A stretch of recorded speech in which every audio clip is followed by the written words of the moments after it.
Let's start the show. Episode 1, sir. What the heck we got a wrench for? Doing work, baby. Okay, well, yeah, we gotta stay doing work. I mean, schools is the man.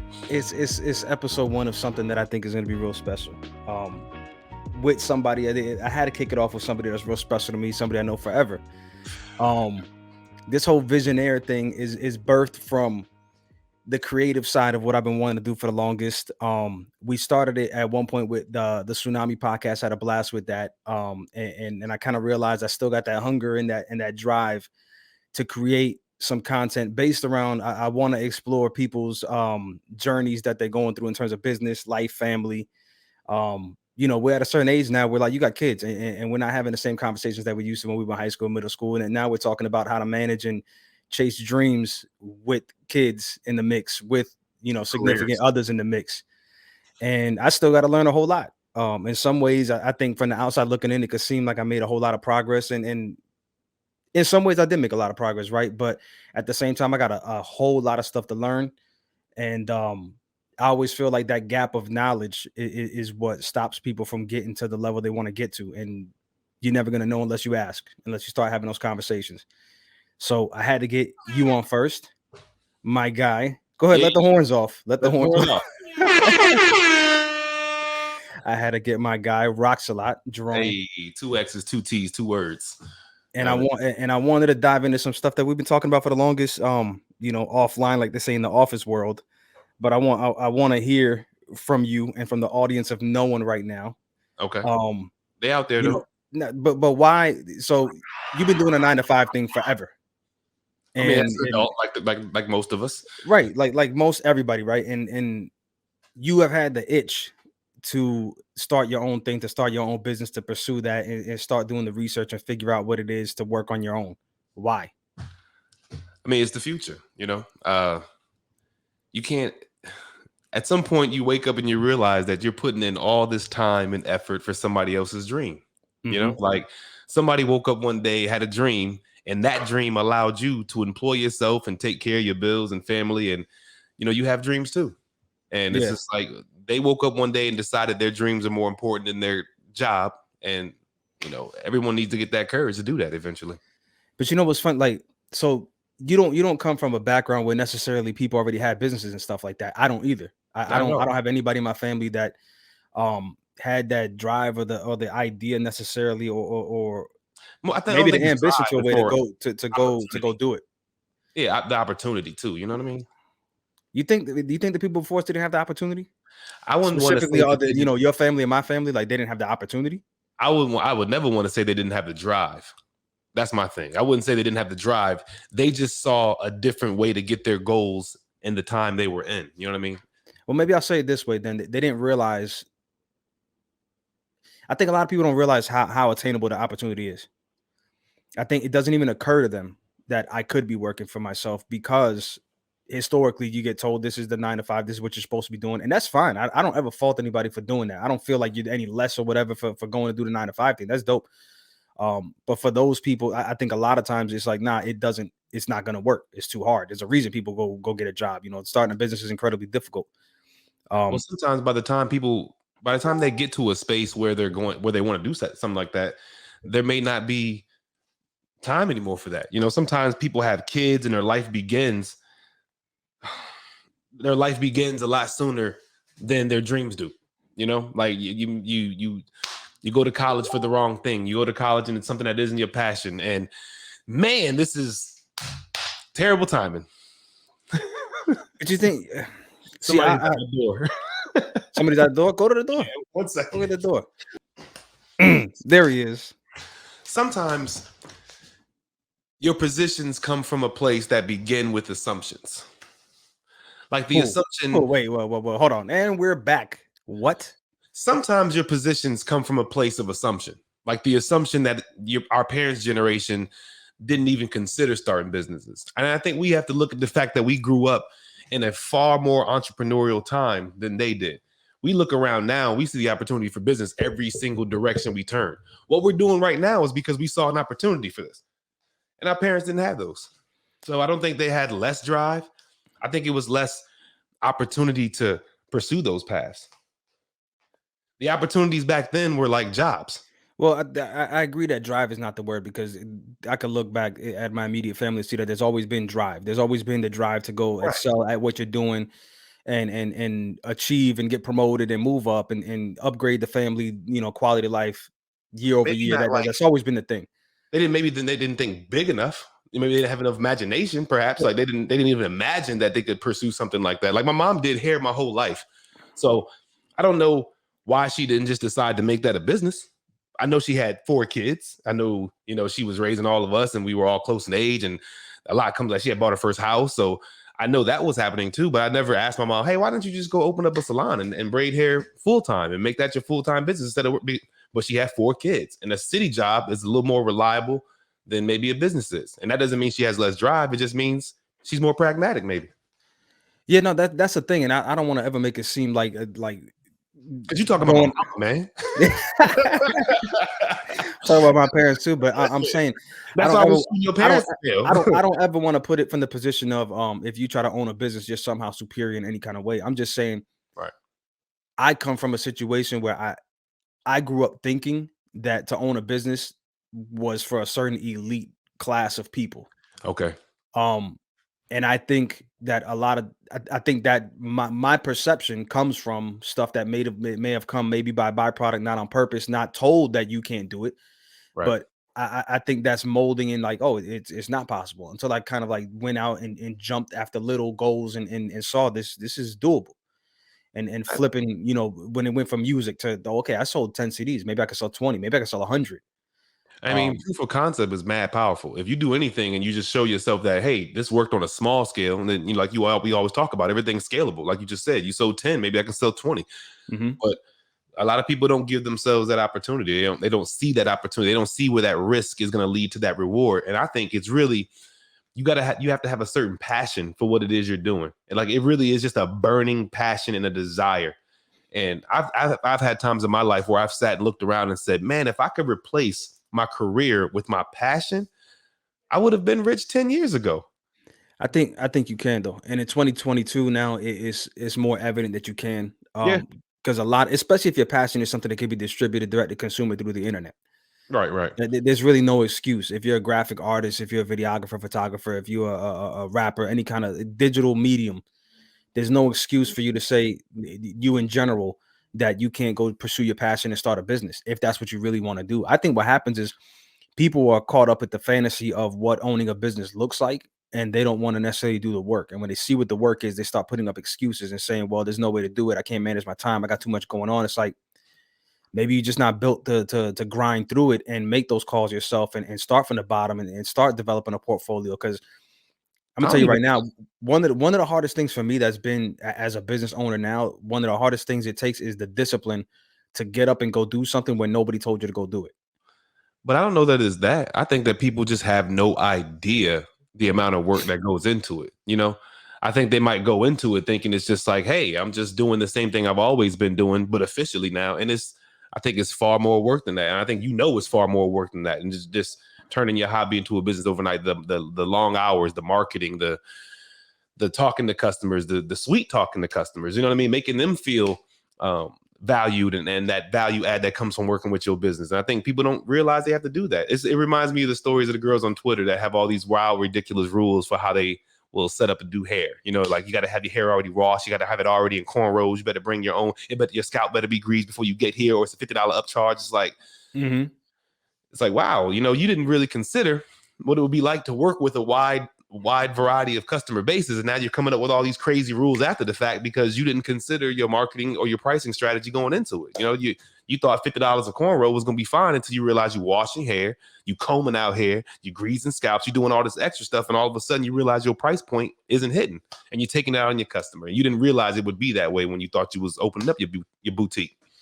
And part of that is I don't know too many people that's going to be able to know that lesson right off bat. I guess the point is they have to have the self-awareness to understand, okay, so I made a mistake in pricing. I made a mistake in how I position myself in the market that I want to be involved in. I want to do hair. And I made the mistake of going in there thinking what a lot of people do is real common. I'm going to go in there as cheap as possible because nobody knows me. I don't have the background or portfolio or whatever. and I'm gonna go in there real cheap. And if you're good at what you're doing and you have a passion, you're gonna find out really quick that price is not sustainable.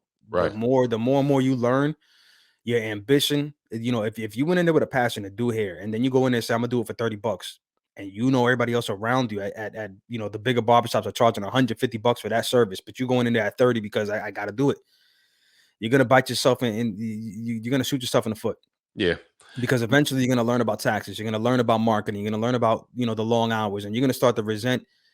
You end up resenting customers, is what you're talking about. You end up resenting your own customers and start coming up with these things. And I always found it super distasteful, and you're gonna shoot yourself in the foot talking bad about your customers online. Like that never really made sense to me. Crazy to me. I can't. That always blows me when I see stuff like that. One of the best pieces of advice I got was charge what is worth to you. Mm-hmm. Charge the amount that's going to make you want to do it, and that's it. And if that amount is too high, then you don't want to do it as bad as you think you want to do it. But charge what it's worth. Charge what's going to get you up out of your seat and going over there and providing the best level of service you can provide. What's that number? And that's what you charge, and people will pay your price. And then you have to have that confidence that this is what it's worth, and people will pay your price. As soon as one person pays it, that means another person will pay it. And as soon as one person pays it, that is now your price. It just takes one person. And a lot of people won't necessarily believe this, and I partly don't have the exact answer why this is, but I found that the people that pay you the most give you the least headache. That's a fact. The people that you're charging the least amount, you're trying to hook up, and you're feeling bad, because that's been one of my hardest struggles when I first started out, especially, and it still is today. There's like I have like a sense of guilt when I charge anybody something. You know why? Because I genuinely have a passion for it, and I know in my heart I would do this for free for almost anybody. I would be doing this for free. So when it comes time to talk about money, I feel kind of weird, because it's like I've done it for free, but I've learned to get over that and understand that this is a business now. Yeah, you gotta get over it. What you're doing is fun. It's a blast. You would do it for free. You don't have to. That's the blessing in it. You know what I mean? The fact that you love it so much and it provides for you, that's the blessing in the side of all of it. Because it's like, I do what I love, and I love it so much. I feel bad charging for this stuff. You know what I mean? Because I love doing it so much, I'd be doing it whether I was getting paid for it or not. And you were doing it when you weren't getting paid for it. And that's what led to you getting paid for it. A little social marketing never hurt anybody. No, and that's the thing, especially when you're starting out, you have to, if you don't love this, then don't waste your time, because you're going to have to spend a ridiculous amount of hours. You're going to have to spend time away from your kids. The reality is, as adults right now, we're grown men with kids and significant others in our lives. It's like the only time you might have is literally 12 o'clock in the morning while everybody else is sleeping. That might be the only time you have. I understand we're working 9 to 5 and stuff like that. And when am I supposed to do it? If I'm working 9 to 5, I got to wake up at 7. I got to boom. Yeah, when you're supposed to do it at 1 in the morning. You're supposed to sleep less and go do that, because you don't have time. You understand that. You know your situation. Complaining about it. Well, I said something that like nobody complained their way into success ever. Right. Like it just doesn't happen. The last thing I want them to do is add an extra day to the week just for leisure activities. Let's just keep these weeks right where I don't need more time. We need this time that we have. Let's take advantage of the 24 hours in a day. Well, you know what? I was talking about the other day. You don't have 24 hours. No. You have 12. And we're conditioned to work 8 or 9 of those hours. And I was talking about, and I'm not even going to sidetrack this. I was talking about capitalism as like a cult religion. You know what I mean? Like, we swear by this. We have been convinced that if we get up in the morning and go to work every day and work 40 hours a week and go to 2 vacations a year for 2 to 3 weeks a year, that it's going to make the overall life better. And we're not conditioned to, hey, you know how to fix BMX bikes when you're a kid? Well, maybe you can grow up fixing bikes in high school. Maybe we can nurture that into a business. You can start your own bike shop. We don't nurture the entrepreneurial spirit at all. We nurture and worship capitalism. We nurture and worship. We want people to grow and become workers so they can feed this economy over and over again. And then somebody like you or me or whoever else, we get plucked out. We jump out of the multiverse stream and realize, hey, we could be one of the people employing these people, because there's a huge pool of people being trained to work for business owners. And you say a huge pool, yeah. And I've made that point before, is that you go to college for business management. You never go to college for business ownership. Right. You go to throughout all of school and high school, you're mentally conditioned as a kid to the most you could aspire to is one day you could be general manager of that place. One day you could be the vice president. One day you could be CEO of site. It never occurs to them to just explain you could be the boss. You can own that whole building, that whole firm. You can have employees. There's no visionary course in college. There's no course for people who just want to what else is possible? Maybe I don't want to be a teacher. Maybe I don't want to be an accountant. Maybe I don't want to be a network administrator. Maybe I want to shake this whole thing up, flip it upside down, and see what comes out and start something completely new that no one's seen before. Because when you go to school, when you go to college for business, guess who comes talk to you? Business owners that never went to college. And they come tell you how hard they work and how hard they grind and how many sacrifices they made. And you spent $80,000 to go to business management, and that's fine. But now somebody who dropped out of college because he wasn't getting enough girls and started Facebook is now explaining to you how business really works in this day and age. But you're in school for it, but they didn't do anything for that. You know, there should be a course for just dreams and visions and ambition and just what do you want to try? It should be somebody that just follows you around through your whole school career and just says, try it, give it a shot. That's why I think trade schools make more sense, like Votech and all that stuff. They should push that way more instead of like, what is it, around junior year? Matter of fact, in freshman year, they're already telling you to start thinking about what colleges you're going to, start applying for scholarships. I wish that they would just write off rip saying you need to get into vocational school, go to Votech. Enough with the, maybe not even gym, maybe not some of these electives and lunches and stuff. It's like, nah, every kid has to, starting 9th grade, you have to go get experience with a trade, whatever it is. And every year change it up. Because the problem is, I forgot who I was having this conversation with recently.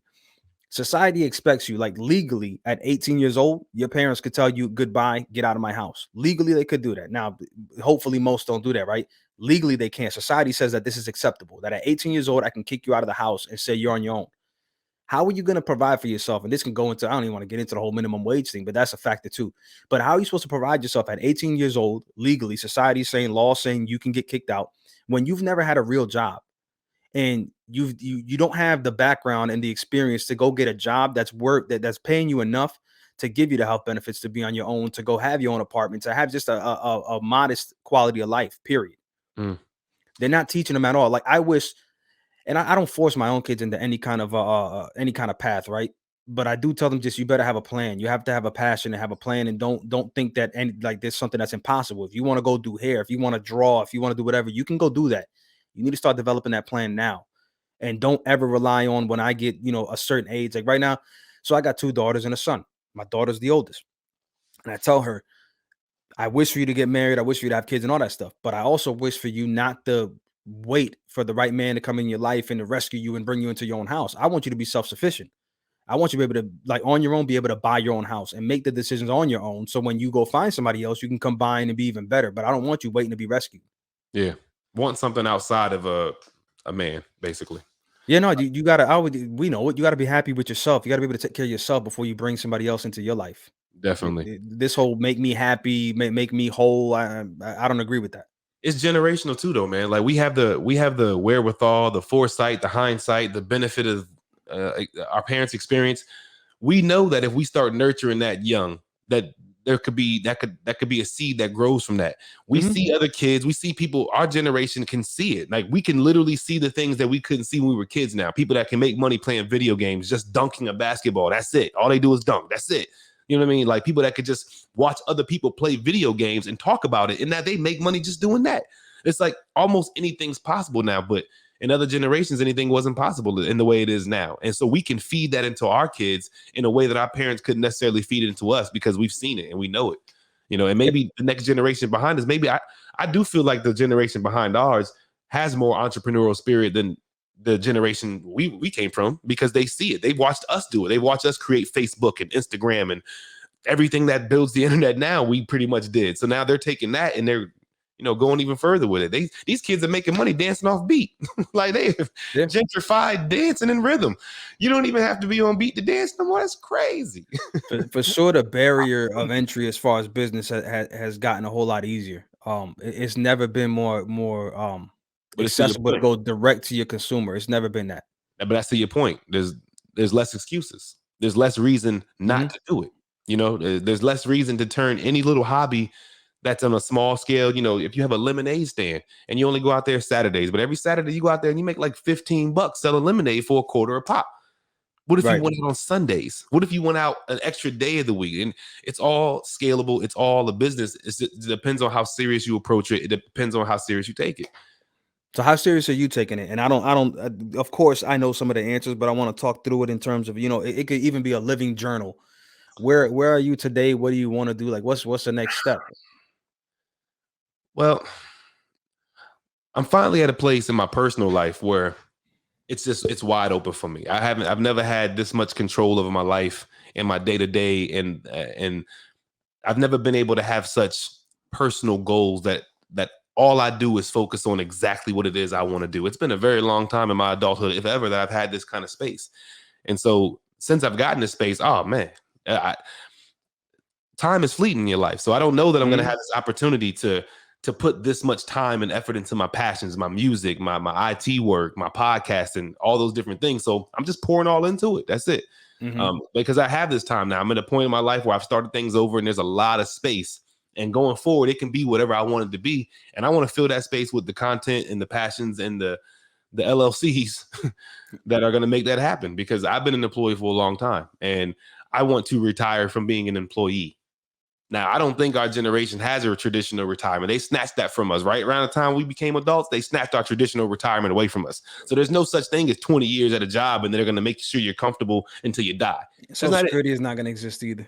Right. And they're asking you to put aside 7, 10, 11, 12%. That way, when you get 60 and you ain't got nothing, they can say, hey, you were supposed to be saving your whole life. Like, hey, look, I'm a black man in America. I didn't know I'd be alive at 62.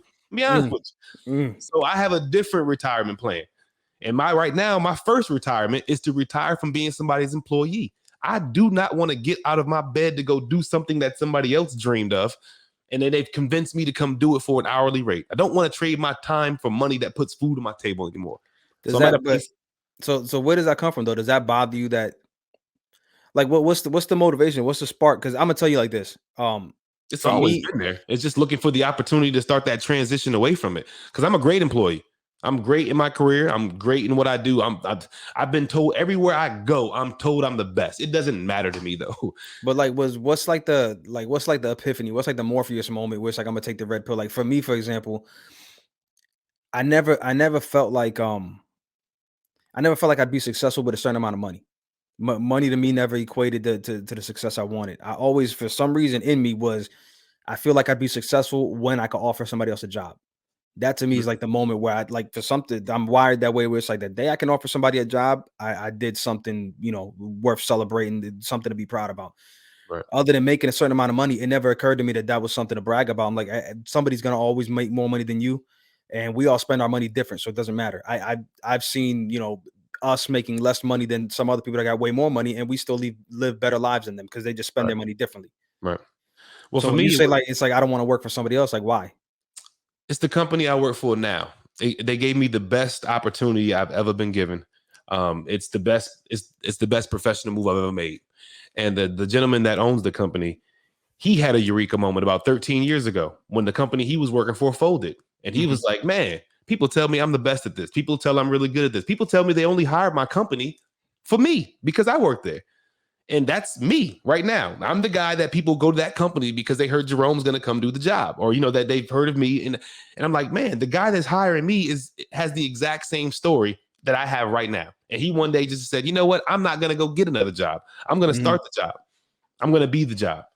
And I've always wanted to be the job. And I've just always had reasons. I've always had, life, you know what I mean? And there's always, I'm very pragmatic, no matter how bad I want it. Now, sometimes my optimism, my ambition, and my pragmatism, they battle because I always have to deal with what's in front of me. And there's always a lot right in front of me. You know what I mean? But I never let go of those dreams, that goal, that it never goes away, because when the opportunity presents itself, that's when I jump. I'm always ready for the opportunity. It never goes away, but sometimes what's in front of you can obscure the vision. They're not even obscure. No, that's important, because I feel like your dream is never going to be more important than your responsibilities. It's just not. Right. It's right there. It never goes away. But if you can't handle your responsibilities, you almost don't deserve your dreams. So you have to be able to do both in a lot of ways. Because you have to. I hear what you're saying. I've never been comfortable asking the people around me, the people I provide for, the people I'm responsible for, to make sacrifices for my dreams. And maybe that's what held back some of them. I've never been able to do that. And honestly, I've never had the people in my life that would do that. See, that's I've never had the people in my life that would take a step back, sacrifice whatever, so because of my dream. That's an important point that I wanted to touch on. I even wrote that down, that I wanted to, because I know what you're going to feel about this, and I just wanted to bring it up because it's an important point. I wanted to celebrate women, celebrate the women that do stand next to Yeah. their men and for lack of a better way to put it, straight up allow um their significant other to go out there and chase a dream that might not necessarily be theirs. That Yeah. understand I'm gonna support him. It's easy to be arrogant and say, this is my wife and I got a dream and she just has to let me go work. But when we're talking about business ownership, when we're talking about chasing a passion, pursuing it, however serious you're gonna take it, what your wife is gonna understand is this is time you're sacrificing. It's time Right. away from the family, it's time away from her. Even if you're doing every single other thing that you're supposed to be doing, Which there's is less time she's getting that she would have gotten if you weren't pursuing that dream. your significant other also needs to understand that they need to be able to look at you and say, man, this really fills him up. This is really what it is Mhm. for him. He does all of this stuff so that he can have a little bit of time and do this. And like, no matter how good his job is, raises, promotions, whatever it is, the way he feels when he comes home with that song Mhm. that Mhm. he's been talking about all week, or when he comes home and he's fixed that computer that he had been scheduling and researching all week, or when he gets that podcast done with his homeboy and they get all those jokes off they've been talking about all week. You need somebody that looks at you and loves those moments for you, because there are Mhm. people that look at you and resent you for being that happy, and you find that out too. And so once you get to a point in your life where maybe those people aren't around anymore, and maybe you have a little more clarity and you have the benefit of hindsight, experience, and you say, hey, maybe it's a little later in the game than I wanted to be, but I'm not going to stop now. Now I have all Right. the opportunity in the world. And I didn't know I'd be here this long. I waited my whole life for the chance to put my pedal to the metal. And I didn't know I was going to be 38 when I got the chance, but here I am, pedal to the metal till it's over. That's it. Yeah, no, it's interesting. I hear that before where like people significant other kind of I don't know if resentment's the word is. I don't want to say jealousy. I feel like jealousy don't really exist. It Well, shouldn't exist in a real relationship like that. Like, then let me speak specifically. In my case, it was resentment. There were people, the person in particular were really unhappy with where they were in their life at the time. They were really unhappy with themselves. So mhm. seeing me that happy about something that kind of gave me an identity, that kind of made me feel fulfilled, that kind of made me feel bigger than maybe my social status or professional status or employment status might have been, that hobby made me feel like somebody. And then looking at that, they didn't like that. It built that resentment in them, and But that's just how you that's supposed to where they manage took that? me.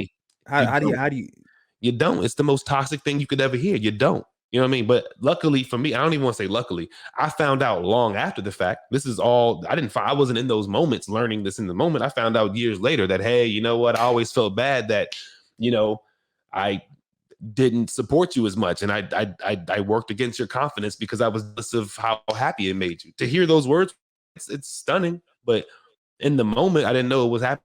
I didn't know until afterwards. So it's like now I feel like I'm old time, and now I feel like I have to go hard into the end because it feels like you don't want to say someone took that time from, but you feel like you didn't have it. You didn't have the full chance that you wanted to have. And now that I have that chance, whether it's podcasting, whether it's music, whether it's my IT work, whatever it is, it's pedal to the metal.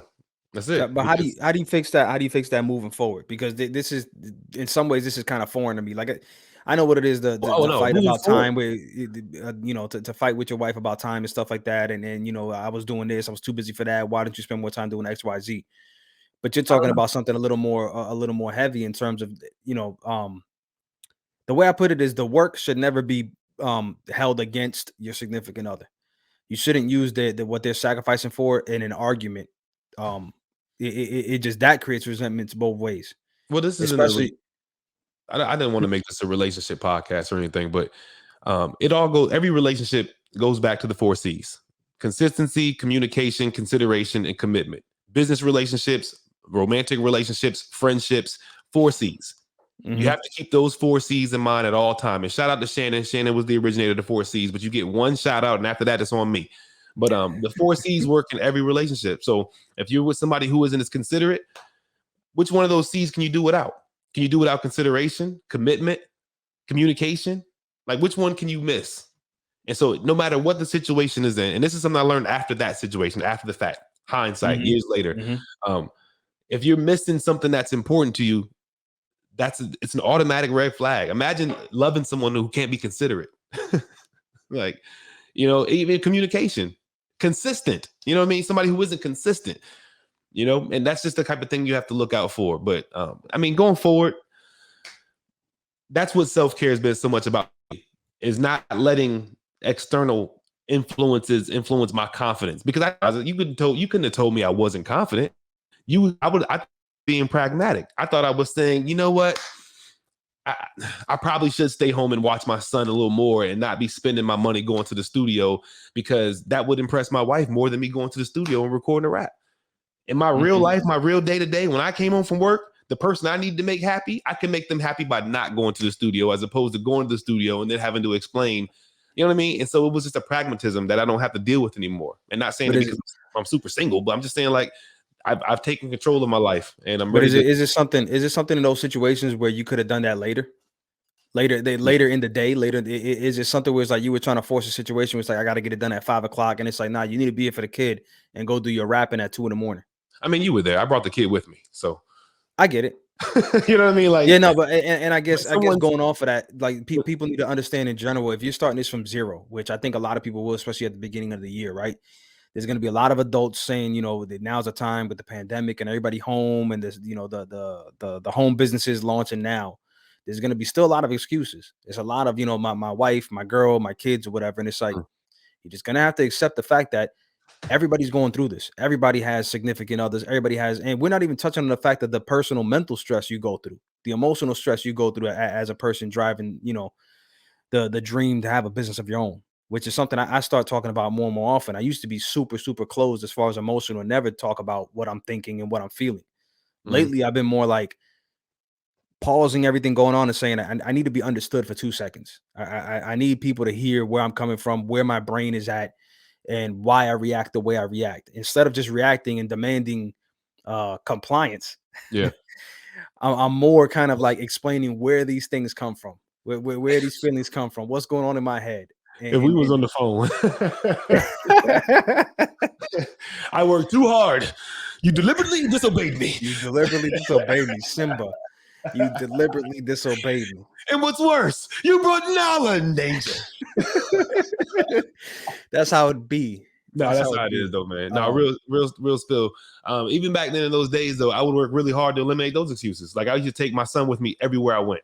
I took my son on job interviews. I take him to the studio. When I caught the bus to the studio because significant other had the car, I brought the kid with me. I never left the kid home. So I could Will Smith in The Pursuit of Happiness. I mean, that was my life, bro. I can't watch that movie without, you know, checking the air filters for all the dust in the air. You know what I mean? That movie is tough to watch because it feels. I've done that 5 times. You know, I felt like I've had that life 5 times. Every time I watch the movie, it's like it just feels like it. You know, I've been on the bus with Fuss. You know what I mean? I've sat inside gas stations because it was hot and we were waiting for the bus for 15 minutes, but it's 95 degrees. I'm like, dang, he's 3. Maybe we shouldn't be sitting outside for 15 minutes when it's 95 degrees out. So let's go stand in this gas station for a little while. Like, I've done it. It didn't matter back then. It didn't matter to the person I was trying to impress so much. It didn't matter that I was showing them that, hey, I'm going to work. I'm going to take care of my son. I'm going to catch the bus to the studio. I'm not even going to take the car. I'm going to catch the bus. And that's how you knew it was toxic. And that's how you knew it was real. Because my superpower is eliminating excuses. That is my mutant ability. I was born with the ability to overcome obstacles to get what I want. Sometimes I did it too quickly, but now I'm learning to do it the right way. But that's what I do. But back then, there was no winning. You just have to find the right person. I'll make a confession to you on a personal level, and this is kudos to you on how good you've been at bouncing back. There have been times where I could look back now where I know, man, Jerome was like messed up at the time. That situation was wild. It was worse than I thought it was. Way worse. In the moment when those things happen, when I get wind of a situation throughout, you know, as long as we know each other, there's been a bunch of situations. When I get wind of it, I don't process it. I've never processed it as, man, I got to stop everything I'm doing and go help Rome, because you always been so good at bouncing back. And I'm like, he'll figure it out. He'll figure it out. He doesn't need me. He will figure it out. Looking back, I'm like, man, like he did need me. He did. But at the same time, it's like, did he? Because he figured it out.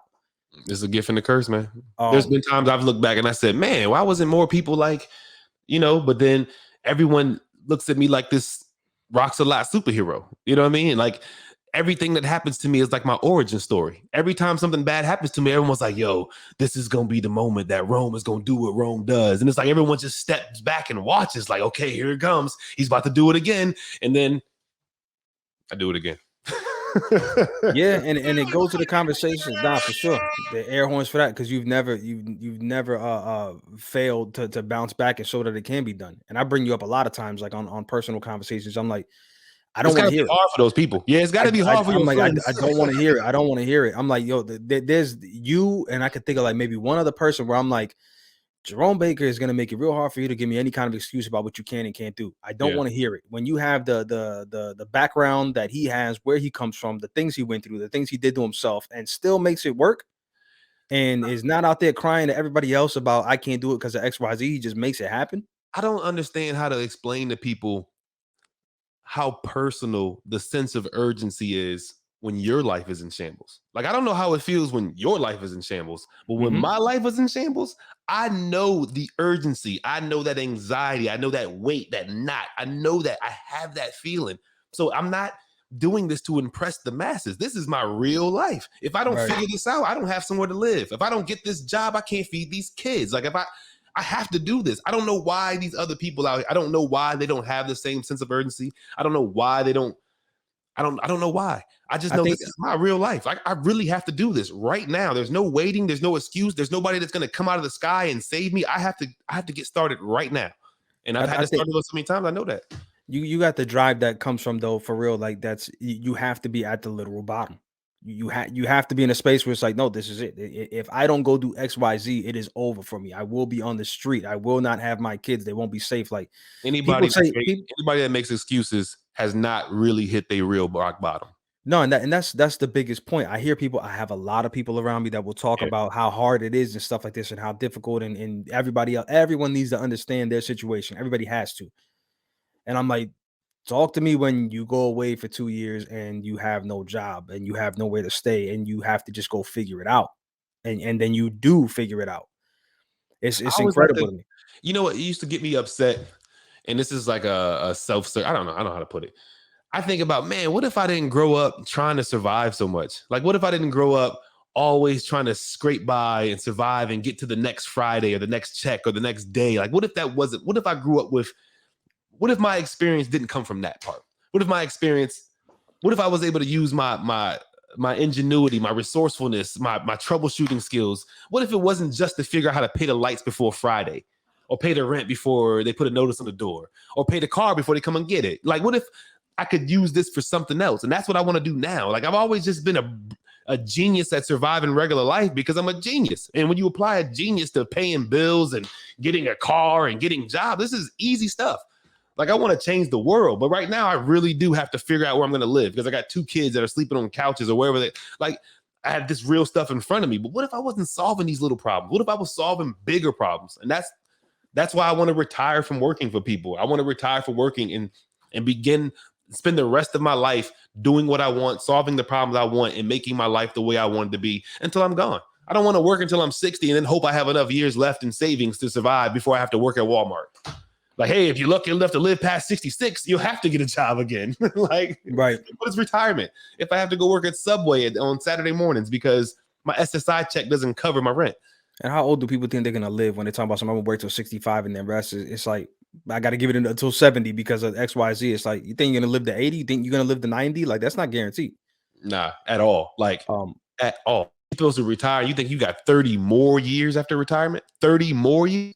In a panini? All right, go ahead. Knock yourself out. You gonna do all that in the pizzeria? Okay, well, let me see it then. You know what I mean? But I always, here's the thing with you. I think you know that the people around you perceive that you make this stuff look very easy. It's a gift and a curse. It's a gift and a curse for sure. Because like I said, I've been in situations where I look back now and it's like, had I really appreciated the level of severity that this situation would have been, I should have stepped up more. I should have. Looking back in the moment, I'm like, he's good. Look at how he's talking. Look at how he's moving. He's fine. He's not saying the sky's falling. Oh my God, please, woe is me. He's not. I never caught you in a situation. It was interesting. And last summer, because it was the first time I just asked for help. Hey, hard time. I didn't just internalize it. I didn't just go away and rebuild. I need help. And it was beautiful. Like, it was beautiful. So no, I mean, it's a gift and a curse, man. Because I've make excuses. I've always been one that was very, very quick to hold my own accountable. I've never blamed my situation somebody around me. I've always been really, really, really sober about the fact that you make your own choices. It doesn't matter why I don't talk you into it, no matter who you're trying to impress, who you were trying to help, whatever the case was, you made the choice. And it doesn't matter what else. And because I've been able to remove all that victim stuff and all that, woe is me, and somebody did this and it wasn't fair. Nothing's fair. First of all, if you think something's supposed to be fair, you've already missed the boat. But because I remove and I just get back to I just have to fix me. It's even simpler. Like, I just have to do better. I don't have to change. I just need to leave you alone. I need to leave you alone, and I need to fix me. And I can fix me. That's easy. Like, I have control over me. And so if the answer is me, then it's easy because I can control me. I can't tell him what to do, them what to do, but I know what I can do, and I know what I can sacrifice, and I know the levels I'm willing to sacrifice, and I know how hard I'm willing to go for what I want. But I'm like, don't even tell people what you want because your goals are personal. That stuff is so, I don't even like telling people what I'm going for because they want to doubt you and they want to take it. When I used to tell people that I wanted to do music and I wanted to be a rapper and all that stuff, and people didn't like that. And so they try to chip away at that dream. They try to say, oh, it doesn't sound as good. And oh, you almost sound like, and they do that subconsciously because they can't stand the fact that they're watching you achieve a dream. They're watching it. They're sitting right in your face, watching you do what you want to do. And it sucks for people. And I realize that people resent you for that real quietly, sometimes invisibly, but they will resent you for watching you achieve your goals right in front of them and they're not achieving theirs.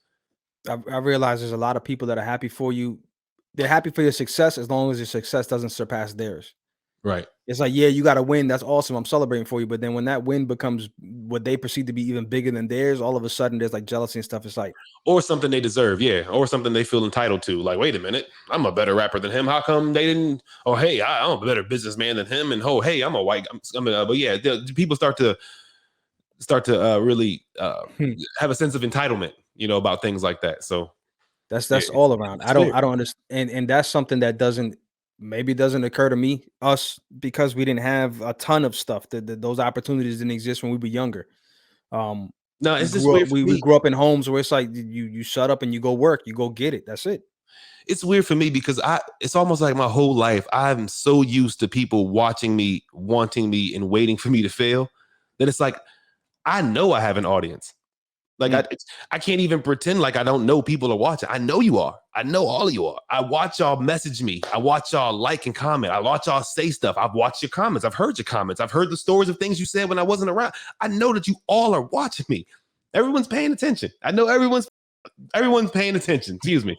And so me, that is a Scorpio that I am, it's just motivation. Like the only way I can spite anyone is by being successful. It's the only way it works. Right. You can't do anything to anybody to get anybody back. You can't try to purposely hurt somebody. All you can do is be successful because everyone's watching.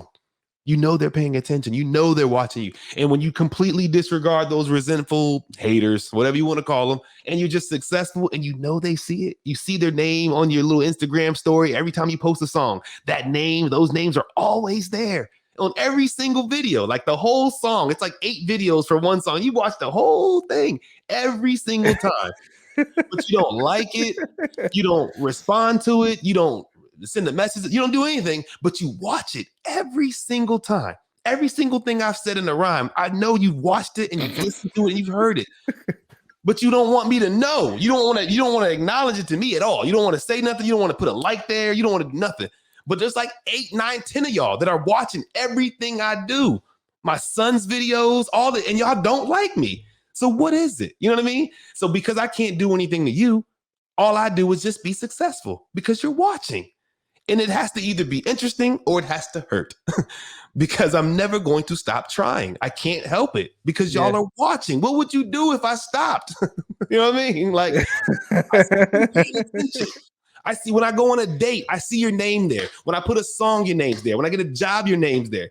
I know I can't pretend like, oh man, ain't nobody. I know y'all watching. There's like a whole shadow culture of people. There's like 25 people that just watch stuff and never comment, never say anything, but watch and look at every single thing I do on social media. Why is that? You see what I'm saying? Yeah, no, and I think They're that's motivation. waiting to see. They're just they're watching and waiting. They want to see what's gonna happen. See what happens next. Okay, okay.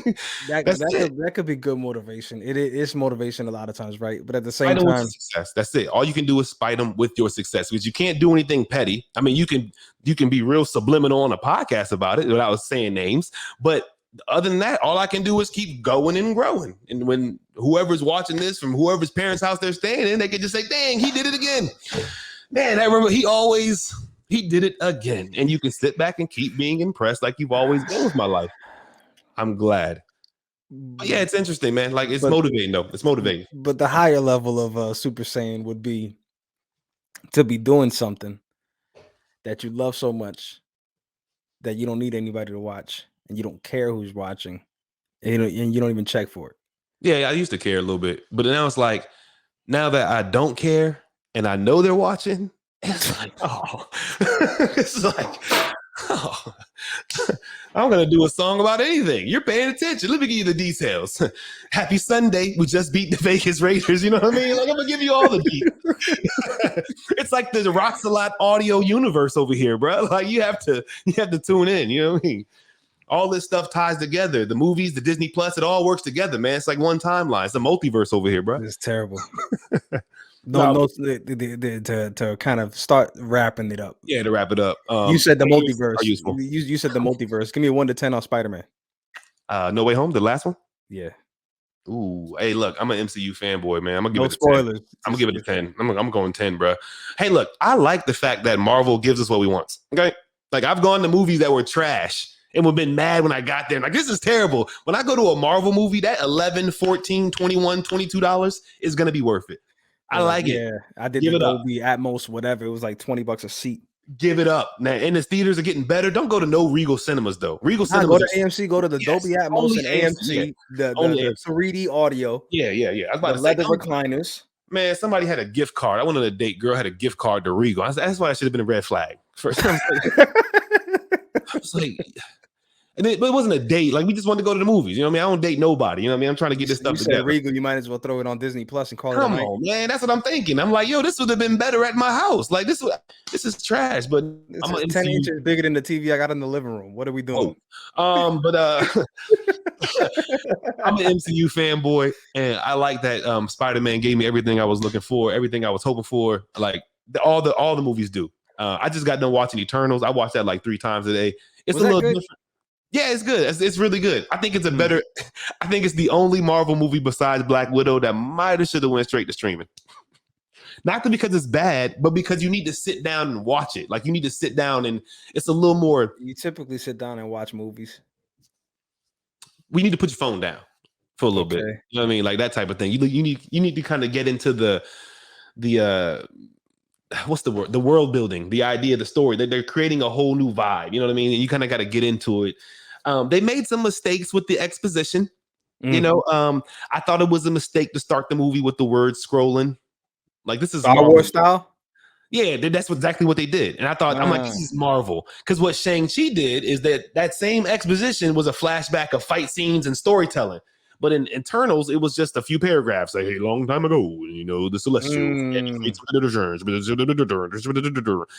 the movie starts, and it's kind of like, it's a little more heady. You know what I mean? It's a little more cerebral, but it has all the Marvel notes. But there's 10 characters being introduced. So it's 2.5 hours because there's 10 Eternals. It's a good story, though. It's good. I definitely watch it. Like, I'm not knocking no Marvel movie besides Black Widow. That's the only Marvel movie I will knock is Black Widow. And Sony's Marvel movies don't really count as Marvel to me. They're just cash grabs. Did we just finish saying Spider-Man? No, that's the Marvel's collaboration with Sony. But Sony's Marvel by themselves, your Venom, and your Morbius. Morbius might be good, but you don't like Venom? The first Venom was the most obvious. Look, Sony had Marvel over a barrel, basically. Y'all want to use Spider-Man, but Spider-Man's ours. So what we're going to do is we're going to build a whole Spider-Man universe in case you don't play ball with us. And we're going to snatch him back, put him in his own universe. They're only building their universe to threaten Marvel. Like as soon as this stuff falls apart, we're gonna put our Spider-Man right back in place, and we're gonna go back to making these trash movies with Mr. Rhino and Dr. Octopus. Okay? Like, come on, man. They're gonna go right back to it. They're literally building it up on purpose. The first Venom movie was pointless. You don't know what happened in the first Venom movie. I like the first Venom movie. I'm not. I bought the second Venom movie, and it was literally because they had to make another one because they made the first one. Like I bought the second one because I'm a collector, and I'm like, I'm not gonna have the first one and not have the second one. I haven't even seen the second one yet. The second one, and I thought the first one wasn't great at all, and I thought the second one was marginally better than the first one. You know what I mean? But I don't think the first one was great. I think it was decent. I feel like about Venom the way I felt about Suicide Squad, in that the very first Suicide Squad, I was told it was complete trash over and over and over. This is garbage. It's unwatchable. This is a complete mess. And then I went in and I was like, it was all right. No. They I don't know what happened with Suicide Squad. They I don't know what they did with that. DC and Warner, they screwed up their universes completely. Suicide Squad doesn't make good movies. DC doesn't make good movies. The Batman and that's it. They make the great cartoons. The DC cartoons. Have you seen those movie cartoons? Those are the best. Those Batman are almost Suicide Squad. The Batman, Justice League, DC cartoon movies on HBO. I've watched every single one of those like 4 times. Those are all great. They need to make whoever's making the cartoon movies needs to make the real movies. Even though I like Zack Snyder. But all that being said, Spider-Man was dope. I love that Marvel makes movies for Marvel fans. So I'm not going in there looking for the Irishman. Okay. No, exactly. I think people, knock it down. You know what I mean? Like you see it on a lot of times. It depends who you follow on Facebook and stuff like that. But it's become cool to like hate on Marvel. Yeah, it's annoying to me. Like it's getting mean to death. I'm like, I know what I'm getting when I go to Marvel. It's like complaining that you're going on roller coasters when you go to Busch Gardens. I want to see the Broadway dramas when I go to Busch Gardens. Just like, nah, I knew what I was gonna get when I went there. I want to go have fun. Those other movies exist. I want to go see dramas when I go see dramas. It doesn't stop them from existing. And when I go see Marvel, I want fireworks and I want fight scenes and I want to feel like a kid again. And that's what that last Spider-Man movie did for me. I felt like a kid again. Bruh. It was like there's only been a couple of movies that had me on the edge of my seat. And the first movie was my favorite movie of all time, Independence Day. I was 12 years old on the edge of my seat in the movie theater like this. Like, oh my God. Like, oh. And there was another movie, but literally maybe Endgame. But this Spider-Man movie, it hit everything I wanted to happen, everything I wanted him to do. Like whatever the flaws were, I didn't care. Okay. Because I was sitting in the movie with my son who doesn't like nothing. And he's yelling and screaming and clapping with everybody in the theater. And I'm like, look at you clapping. He was like, it was dope though. You know what I mean? He has no idea. He's not a Marvel fan at all, but he's clapping and he's like, yo, I like clapping. He's like, this is awesome. He's like, yo, and I'm like, this is what these Marvel movies is. And I'm hoping that I hooked him, because Fuss don't like nothing. So I'm hoping I kind of hooked him because he's been to all the Marvel movies, but that one, he was like clapping. He was like, why was he? I can't, spoiler alert. One scene that had a character in it. He was all hype in that moment, like he knew who that character was. He was like, yo, I'm like, yo, how do you, who is that? Yeah. Like, why are you hype? But he was only hyped because the whole theater was. But that's what I go to a Marvel movie for. Those moments. You're not getting those moments automatically at any movie you go to. But when you go to a Marvel movie, you dang near might stand up and clap. It's funny. I've never been in a theater when the Marvel movies with people snapping like that. I never got lucky like that. I wanted to go to the theater when Endgame, when it was like nobody, it was quiet. Because you always trying to go like 19 Puerto Rican people deep. Like you gotta wait. You gotta go to day one. Day one is tough. Day one is tough. No, it's not, bro. I saw Black Panther every single day. The first 4 days it came, I kept having a lot of people about not seeing that movie to go see it again. Like I took like 3 different. But anyway, no, like I always see Marvel movie day. It's easy. Like I saw Spider-Man day one. There was the tickets were there. It wasn't like they were snapping. Out. Yo, we were in the theater going. I lost my voice for 2 days after that. The next day, a couple of days later, I was going to DC, and I was like, "Man, why is my voice?" I was like, "Oh yeah, I was like yelling in the theater the other day, bro. I was yelling in the theater." In game, it was a lot of moments in Homecoming. That is it. What the heck is it called? The attack Homecoming? No Way Home. No Way Home. No Way Home. Yeah. No Way Out. But in Endgame, yo, we were bugging in Endgame, yo. We were like the first time I saw Endgame, I missed stuff because of how crazy everybody was going in the movie theater at the end. When Captain America picked up the shit or the hammer, bro. The hammer. Bro, I was with a whole. Look, I'm about to say I was with a whole girl. I was with a whole woman. Like I'm jumping out of the seat in the movie theater, like.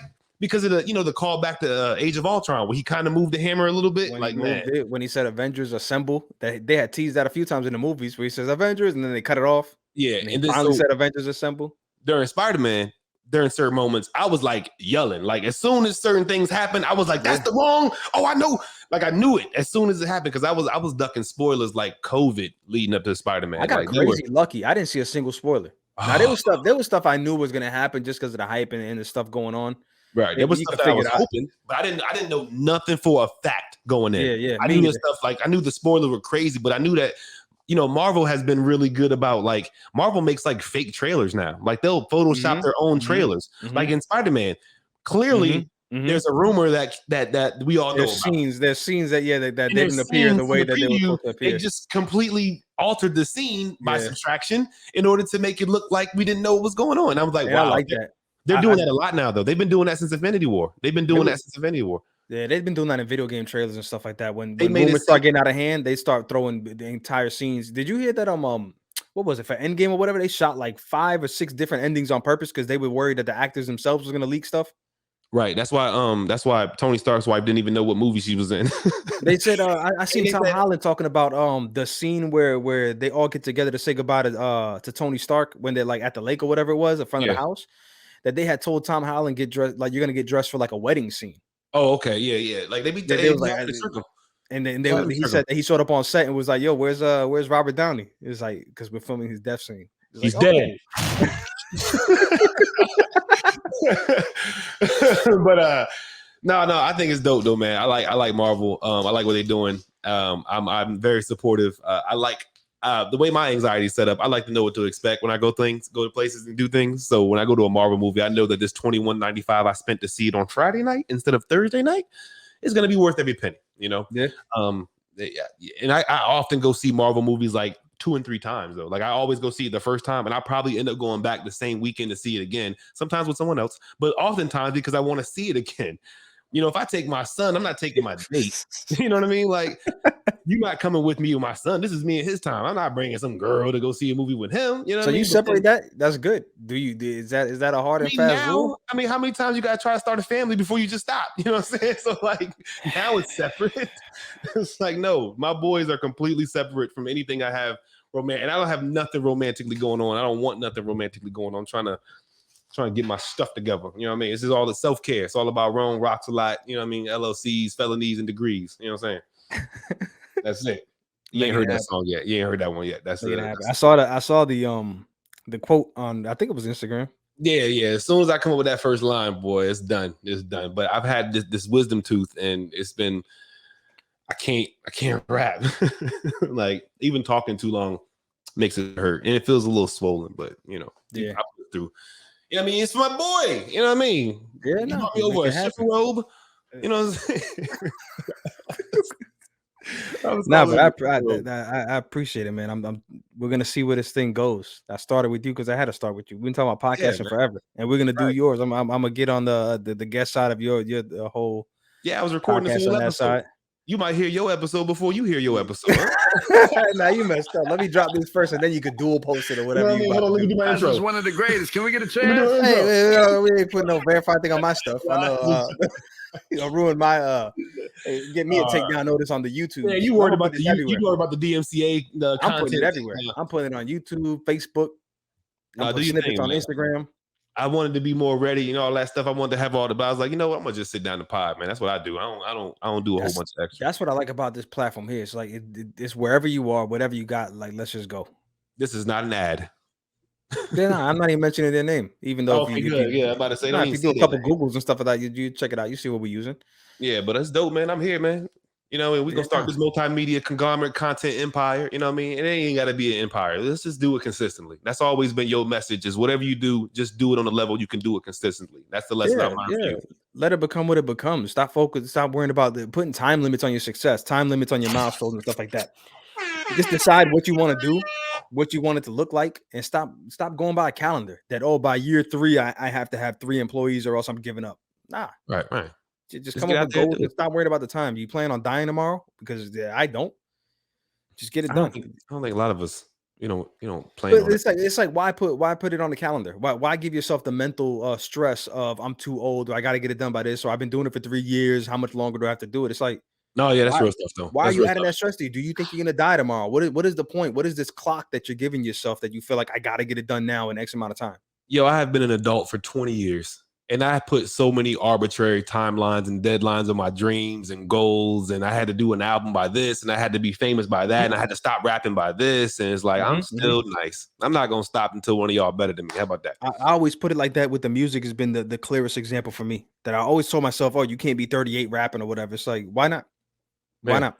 And that might have been that way because, but it might have been that way because hip hop is such a young genre in the grand scheme of music overall. Yeah, Where we didn't necessarily see old people doing it. We see old people in every other genre. 60-year-olds still doing their music. Elton John is still selling out arenas and stuff like that. So to us, it's foreign. It's like, nah, it just doesn't happen. You got to be 20 and the shelf life is that's it. You know, by 25, you're already old and you're done. Nobody wants to hear you. It's like, no, we're learning now more than ever. Hip hop is our parents' age. You just have to be nice. Yeah. But we're seeing it. Either the cream will rise to the top. I just keep thinking that I keep having good ideas, and I don't see anybody executing these good ideas, executing ideas that I have. And I just think, like, as long as I have ideas that I don't see anybody else doing, then if I'm doing something that nobody else is doing, there's no reason not to do it. But if I'm 38 years old and I'm copying somebody else and I'm trying to rap like this person, I'm trying to use these type of beats, that's one thing. But as long as I still have original, unique ideas that aren't out there, then I'm going to keep putting it out there. That's you're rapping like a young kid. You're rapping about the silly stuff that you're not, that's not where you're at in life. That's not at all. Not even a little bit. But I appreciate you, bro. We're gonna try to do this on a weekly basis. I don't know. Like I said in the beginning, I don't want to put pressure on nobody to say they got to be with me every week. We're gonna rotate through a bunch of people, and whoever shows up more often than not, this might be 2-3 people up here on a regular basis at the same exact time. I don't know. Anytime you need me, I'm there every single time. Hit me. I'm here. I live in this. I live this. I breathe this. This is the breathing room. You know what I mean? It's what we come out here to breathe and get it off. So yeah. Anytime you need me, bro, I got you. All right, man. My man. We out until next week, sir. Roxx Alott, new episode soon. Mm-hmm. Yeah.